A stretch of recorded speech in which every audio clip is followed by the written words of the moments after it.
Welcome back all of you mathematics with Kunal. बच्चे देखते हैं इस वीडियो में how to multiply two matrices order 2 into 2। तो इस वीडियो में बच्चे हम लोग देखेंगे कि बेसिकली 2 इंटू 2 ऑर्डर के मैट्रिक्स को मल्टीप्लाई कैसे करते हैं। सबसे पहले जब आप लिखते हैं a इंटू बी, ऐसे केस में क्या होगा, यहाँ पे पहले आप लिखेंगे 1 2 3 4 into 5 6 7 8।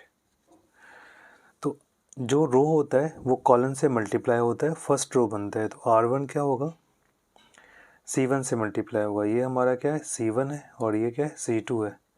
And this is R1 और ये क्या है, R2 है।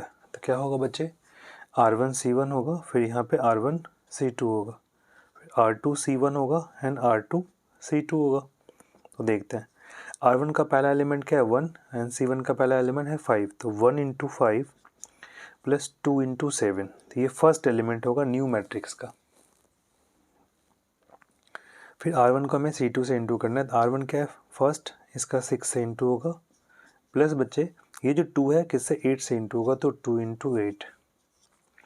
फिर 3 को 5 से इंटू करते हैं, तो 3 इंटू 5 R2 C1, तो R2 C1 4 इंटू 7, और ये होगा 3 इंटू 6 प्लस 4 इंटू 8। तो रिजल्ट क्या मिलेगा बच्चे, देखो यहाँ पे 3 को 5 से किया, 4 को 7 से, 3 को 6 से, 4 को 8 से। तो 5 बन जाए 5 प्लस 14, 15 प्लस 28, 6 प्लस 8 टू जा 16, 18 प्लस 32। तो फाइनल आंसर क्या होगा बच्चे, यहाँ पे